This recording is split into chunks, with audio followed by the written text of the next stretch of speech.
1492, Spain's a wobbly tower about to topple, and the Assassin Brotherhood, these shadowy ninjas of justice, are freaking out. Their mission? Balance. Fighting baddies, stopping power grabs, the usual hero stuff. But hold on to your hats, folks, because a massive problem lands on their doorstep. The Sultan's son is about to get snatched. The stakes? The apple of Eden, a doohickey so powerful it makes Superman look like a toddler. Enter Agia, our fresh-faced newbie. Brave? Maybe. Experienced? No. His initiation? A finger gets the chop. Ouch. Talk about a welcome wagon. Fast forward to 1986 and buckle up, buttercup, because things are about to get wild. Baja California. Sun-drenched paradise, right? Wrong. For young Cal, it's a rooftop riding rollercoaster of reckless abandon. Until, bam, epic crash landing. Ouch. But that's nothing compared to what awaits him. Home, mom, gone, cold, a chilling tableau of blood and a childhood necklace. The killer? His own dad, Joseph. Before Cal can even process the gut-wrenching truth, bad guys, led by a guy named Ricken, swarm the house. Joseph screams, "Run, Cal, run." And run he does, a blur of panicked adrenaline across the rooftops, those same rooftops that were once his playground, now his escape route from a nightmare. Heart pounding. Decades fly by, and bam. Cal's life takes a wicked turn. Texas prison cell, convicted murderer. He doesn't even remember the night it all went down. Execution day arrives, no party hats here, folks, just a cold metal table and a lethal injection burning. He's sure it's curtains, but wait. No. He wakes up in some sterile, creepy lab thing. A mysterious woman, Sophia, pops up. Cal's supposedly dead, but he's at some top secret Abstergo foundation. They need his help, she says. Yeah, right. Cal tries to bolt, but his body's a total wreck. Whoa. He's disoriented, totally clueless, stumbling through a building that's bonkers. Weird tech, crazy plants, and people who look just as bewildered as he is. Then bam, he's on a balcony, gazing at a city that's completely alien. Sophia shows up, cool as a cucumber, and drops the bomb, Madrid, Spain. And Abstergo? Yeah, they're all about world peace, or so they say. Before he can even blink, security scoops him up and throws him in a dark room. Suddenly, he's wired up like a Christmas tree, hidden blades, a super spy belt, and this thing called the Animus. They clamp it to his neck, the machine roars to life, and zap. A brain-searing pain explodes in his head.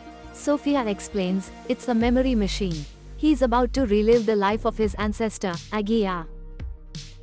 500 years ago, bam, Cal suddenly yanked back in time, his bloodline's ancient fury surging. His world explodes into 15th century Spain. Whoosh, he's Agale, assassin extraordinaire.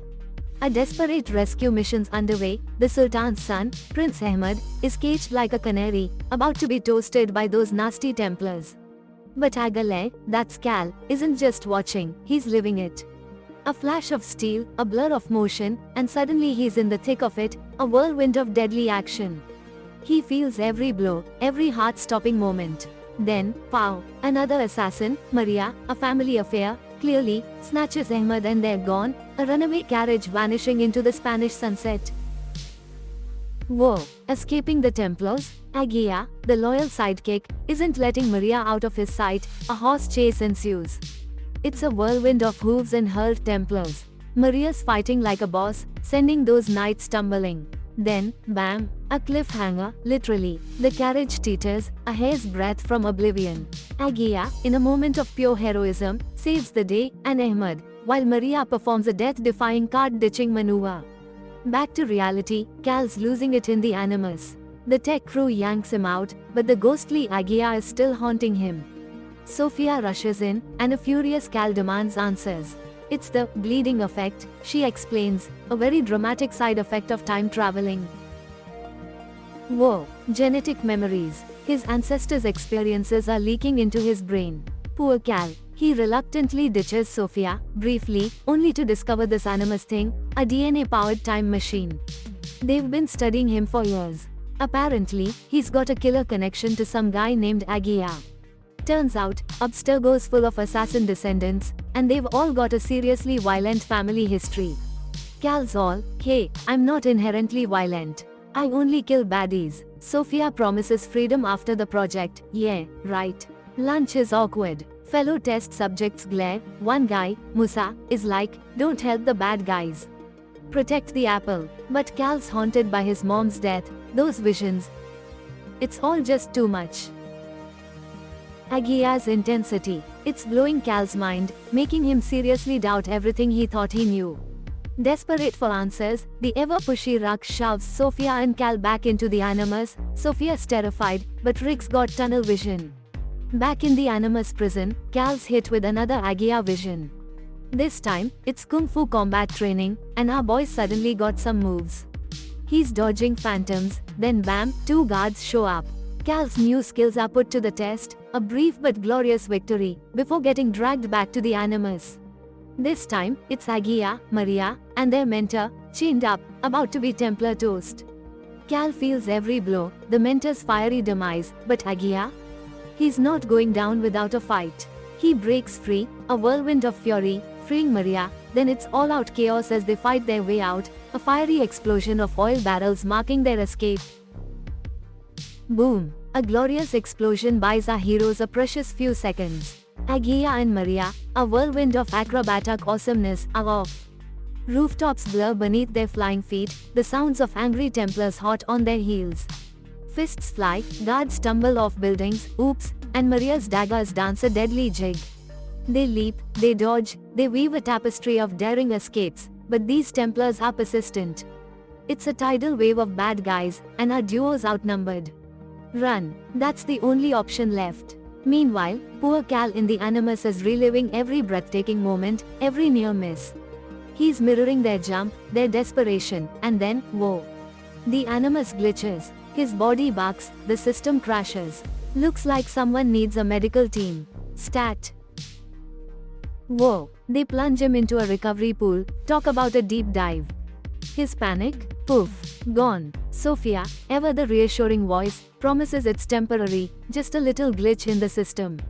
Voluntarily entering the Animus? Problem solved. Next thing you know, Cal's in a wheelchair, dramatic, I know. And bam, Ricken's got his mom's necklace. Sentimental overload, memories flood back, this is getting intense. He's practicing Agia's moves, strength returning, but oh, Ricken's worried. Dude's progress is a little too fast. He lays down the hard truth, resists the Animus, and you'll end up a broken mess. He even shows Cal the other test subjects, a truly depressing slideshow. And then, the kicker. The blade, his father's murder weapon. Talk about a gut punch. Fueled by fury and a desperate need for answers, Cal confronts his dad, Joseph. Prepare for fireworks. Whoa, our hero, once a lethal assassin, is now a doddering old grandpa. Cal demands answers, and Joseph, drowning in guilt, spills the beans. Cal's mom wanted to die, a preemptive strike against the Templars. Talk about a family drama. Joseph couldn't kill Cal too, bless his heart. Cal, surprisingly chill, returns the deadly necklace and blade. No revenge? Seriously? But wait, other confused, angry test subjects attack him. A brawl ensues. Guards arrive, just in the nick of time. Then, bam, Cal dives back into the Animus, this time happy to go, reliving Agia's memories. Maria gives Agia a necklace, a symbol of hope, love and trust. Agia snags the apple of Eden. Victory? Not so fast. The Templar commander grabs Maria. He's using her as leverage. Oh, the drama. Agia, fiercely loyal, goes all in for the assassin cause. But then, Maria, his Maria, gets in the way. She's a force of nature, a total badass, fighting to keep that apple away from the Templars. Tragically, she falls, a devastating blow. Enraged, Agia unleashes hell. He wins, escapes, sets the place ablaze boom. Only to find himself facing another crossbow-wielding army. Brave, daring Agia, another leap of faith. Cut to Cal, same jump, same Animus. The machine almost explodes, but Cal survives. Agia's secret revealed. That apple, Columbus got it. Meanwhile, back at the lab, chaos. Smoke bombs everywhere. Musa's pulled off a brilliant escape. Whoa! Hold on to your hats, folks, because this is insane. Our heroes, surrounded by screaming alarms, fought back against their crazy captors. Past assassins, Agia, Joseph, even his mom, appeared to boost Cal's confidence. Seriously, a family reunion in the middle of a prison break? Awesome. Then, bam, ancient weapons, shattered barriers, and a wild escape. Riken and Sophia hightailed it in a chopper, but Sophia, torn between daddy issues and truth, hesitated. Cal charged in, but she stayed mum. Riken, smug with his shiny apple, got a nasty surprise. Cal, quicker than a viper, snatched it, swapping it for a fake. Chaos, mayhem, assassins vanishing like ninjas, and finally, our hero, perched atop a building, surveying the city, apple secured. The assassins rule.